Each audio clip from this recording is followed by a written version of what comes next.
Hey everyone, and welcome. We are diving into the proxy design pattern today in C++. Which might sound a little intimidating, but it's Oh, actually got some really relatable parallels to the real world. it really does. And to help us along, we've got Roberto Cheriton Kaplan's slides from Attribute Overload, Mm. updated just last week on October 14th. Oh, And wow. we're focusing specifically on Module 2 here, Okay.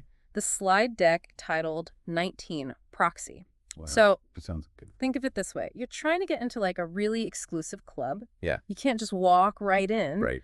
You got to go through the bouncer. Yeah. That bouncer is kind of like a proxy. Okay. They're controlling access to something valuable. Yeah, that's a great way to put it. Yeah. That's exactly what slide 3 of the source material is saying. Okay. It's controlling access. To an object. Now, in code, an object can be anything, data or a function. Mm-hmm. You name it. And just like that bouncer who decides who gets in and who doesn't, a proxy manages how and when we can actually interact with these objects. So it's like adding a VIP line to our code.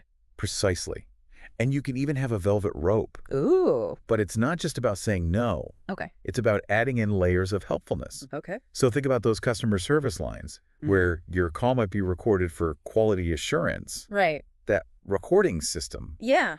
is a proxy. It's adding that functionality behind the scenes. Oh, so it's like having a silent observer, Yes. making sure everything runs smoothly, Exactly. and even adding benefits along the way. Precisely. And slide 3 gives us a visual representation of this. Okay. We see the YouTube manager, and they're trying to access the third-party YouTube lib. But instead of going directly to it, they can go through the cached YouTube class. That's our proxy. So the cached YouTube class, that's our proxy in action. Yes. So sneaky. Is it like saving copy of my favorite cat videos so I don't have to wait for it to buffer every time? You got it. That's another key reason we use proxy's efficiency. Oh, Sometimes the real deal, the object we want to work with, it's expensive or time-consuming to create. right. It's like when you're trying to load a massive high-resolution image on your phone. Yeah. It takes forever. Nobody wants to wait for that. Right. So our proxy swoops in to save the day. Slide 4 shows us how the proxy can delay creating that resource-heavy object until it's absolutely needed. The code even has this helpful comment. Real object is created only when the operation is called. So smart. Like waiting to buy that $1,000 espresso machine until you're absolutely sure that you're going to use it every single day. Blasphemous. Exactly. Speaking of real-world examples, let's jump to slide 5. Okay. This one gets a bit playful Okay. with its illustrations. Showing how proxies manage access in different ways. Okay, I'm intrigued. So picture this. Okay. There's a chain link fence, and on the other side is a blissful stick figure lounging by a pool. Our goal, to get to that poolside paradise. I'm in. But guarding that gate is our trusty proxy, deciding who gets in and who's stuck on the wrong side of the fence. Oh no.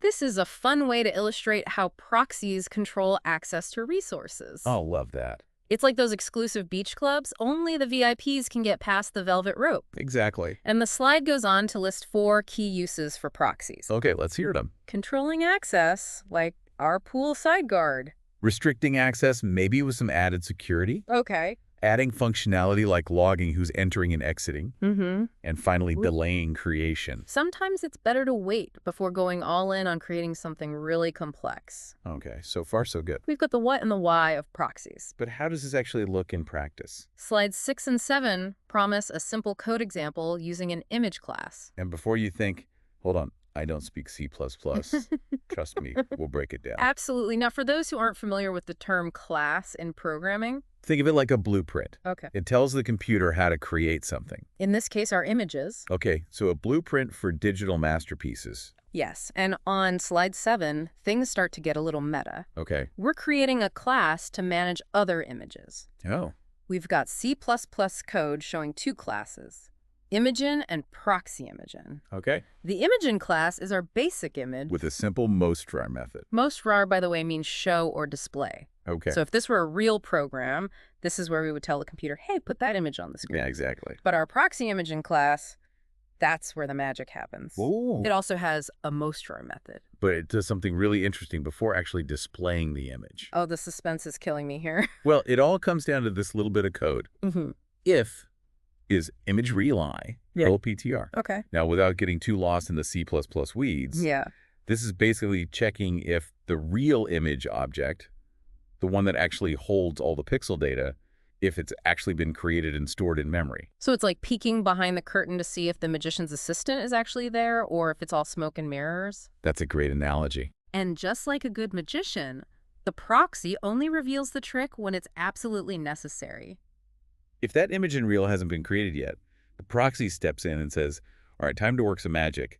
Let's create that image object. So it's like in a video game when you walk into a new area and all of a sudden the game has to load like a whole bunch of new textures and models. But instead of hitting you with the loading screen, a smart game developer might use a proxy to only create those assets when you need them, just in case you decide to turn around. Exactly. That, my friend, is the beauty of lazy loading. Okay. It's all about efficiency. Making sure we don't waste precious memory and processing power on things we might not even use. Okay, so our proxy imaging code, back on slide 7. It's like it has a little checklist. Yeah. Is the real image ready? No. Okay, better create it before somebody asks to see it. Precisely. And by adding that simple check, That little if statement in our code. we made our program smarter, more responsive, and more efficient. It's like that saying, don't cross the bridge until you come to it.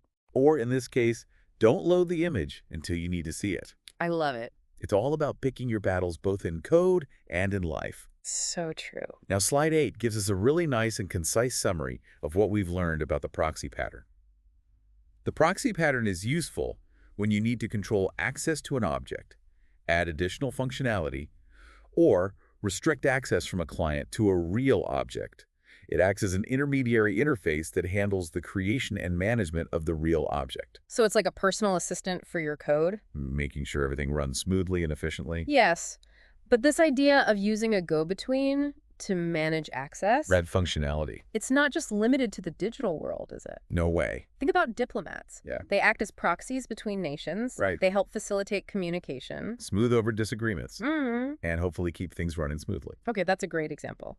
Or what about those friend of a friend introductions? Instead of cold calling someone. You get an introduction from a mutual contact, a social proxy. Exactly. It's about recognizing that sometimes a little indirection can be incredibly powerful. It can give you more control, more flexibility, and even open up some new possibilities. I'm thinking about how some companies have a dedicated press liaison Mm-hmm. or like a spokesperson, Mm-hmm. They act as a proxy, right? managing the flow of information between the company and the outside world. Precisely.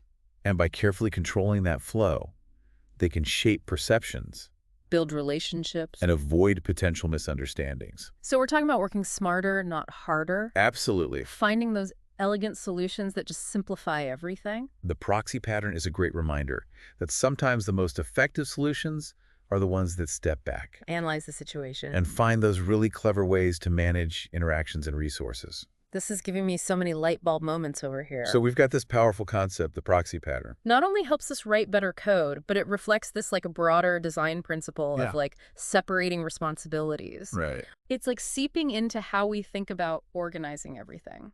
Yeah, that's a really good point. So for our listeners out there who might not be C++ programmers every day, where else might they encounter this proxy pattern? Well, think about it this way. Okay. You go to the library and you want to borrow a book. But the library doesn't actually own a copy. What? They have to get it through interlibrary loan. Okay. So you request the book, And then the library acts as a proxy.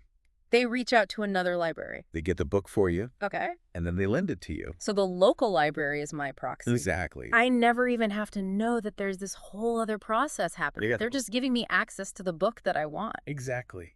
That's wild when you think about it. And it happens all the time in the real world. Wow. So we've really just scratched the surface here on the proxy pattern. We really have. But it's amazing to see how this like simple concept can be so powerful and so versatile. Absolutely. And it really highlights the importance of good design.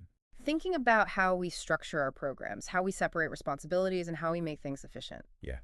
And speaking of efficiency, I think we've reached the end of our time today. But hopefully this has given everyone a whole lot to think about. I hope so. Maybe next time you're stuck on a coding problem, or even just trying to figure out how to streamline your day-to-day life, Yeah. think about the proxy pattern. Could there be a clever way to use a go-between Right. to manage your interactions, your resources, or even your to-do list? That's a great question to ask. So until next time, happy coding. And remember, Keep those proxies in check.